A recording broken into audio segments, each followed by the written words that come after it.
Halo teman-teman semua, jumpa lagi di podcast Mendadak Tapi Mendidik. Oke semuanya, perkenalkan di sini saya Eli Kurniawati selaku laboran di SMK Negeri 1 Pangrejo. Hari ini saya mau mengajak podcast salah satu guru hebat, guru keren, guru imut ya. Comel lah pokoknya di SMK Negeri 1 Pangrejo, namanya adalah Bu Yusfia Jafar Rahmawati. Yeay. Gimana Bu kabarnya? Sehat? Sehat. Alhamdulillah. Bu Eli gimana juga kabarnya? Baik Bu, kemarin habis healing kan ke Batu. Oh, gitu. Acara apa nih Bu? Oh iya, kemarin berkaitan dengan podcast ini Bu nanti. Oh. Ada pelatihan tenaga pendidik laboratorium sekolah. Wah, hebat sekali. Gitu ya. Oke Bu Yusfia, pertama nih kan ini kita pakai ruangan lab kita perdana ya untuk podcast Iya, benar. Mendadak Tapi Mendidik ini ya.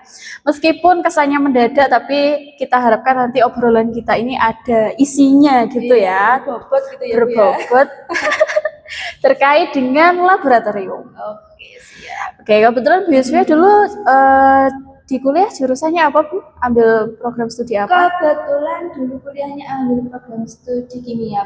Wah, kimia. Saya biologi. Berarti kita saling melengkapi ya Bu ya.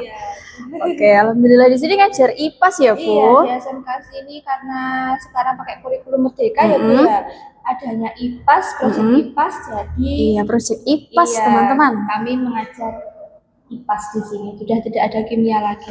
Oke, jadi kebetulan karena hostnya ini adalah termasuk laboran baru dan juga guru baru juga di SMK ini. Jadi gini teman-teman, kita sedikit mengulik-ngulik ya bagaimana mapel IPAS dan juga laboratorium di SMK Negeri 1 Pangrejo ini. Makanya saya butuh Bu Yusfia nih, karena beliau sudah berapa tahun Bu di sini? Kurang lebih sudah 5 tahun. Wah, sudah 5 tahun, sedangkan saya masih baru 2 semester ya teman-teman. Oke, jadi kita sharing-sharing saja ya Bu, nanti saling menambahkan satu sama lain aja. Oke, kita kan punya lab baru Bu ini ya, yang kita buat set untuk podcast ini adalah lab baru teman-teman di SMK Negeri 1 Pangrejo. Jadi pertama saya masuk di sini itu pembangunannya baru selesai, gitu ya Bu. Nah karena baru selesai Bu, saya amati kok di sini itu jarang ya Bu digunakan untuk praktikum kayak gitu. Nah selama ini praktikumnya gimana Bu? Kalau di SMK? Kalau di SMK sini kan karena dulu-dulunya belum ada lab ya Bu ya. Iya. Jadi kita kalau pembelajaran ataupun praktikum, itu praktikumnya pasti kita memilih praktikum yang sederhana yang bisa dilakukan di dalam kelas seperti itu. Karena memang keterbatasan ruangan juga. Alat-alat juga, jadi kita selalu pilih materi yang sederhana untuk dilakukan praktikum di dalam kelas seperti itu. Oke, jadi alat-alatnya nih yang diboyong ke kelas ya Bu ya? Iya, alat-alatnya gitu.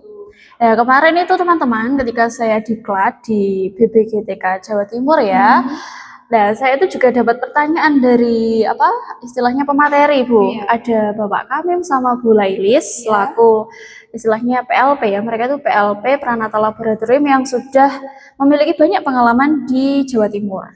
Jadi beliau yang memberi materi pada kami peserta pelatihan. Itu saya disuruh presentasi Bu, disuruh presentasi kan menjelaskan bagaimana kondisi lab di sana karena kita masih baru ya Bu. Saya masih baru, saya jelaskan untuk alat-alatnya sih alhamdulillah ada.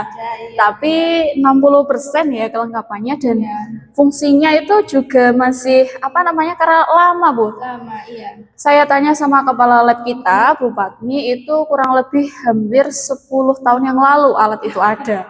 Berarti 10 tahun yang lalu Bu Yusfia masih di mana? Masih kuliah saya. Nah, saya masih SMA kayaknya itu. Jadi seperti itu ya, saya jelaskan saja Bu apa adanya. Iya. Oke, terus materi IPA sendiri itu apa aja sih Bu di semester ini di kelas 10 khususnya yang mungkin banyak bisa digunakan untuk praktikum di laboratorium sekiranya?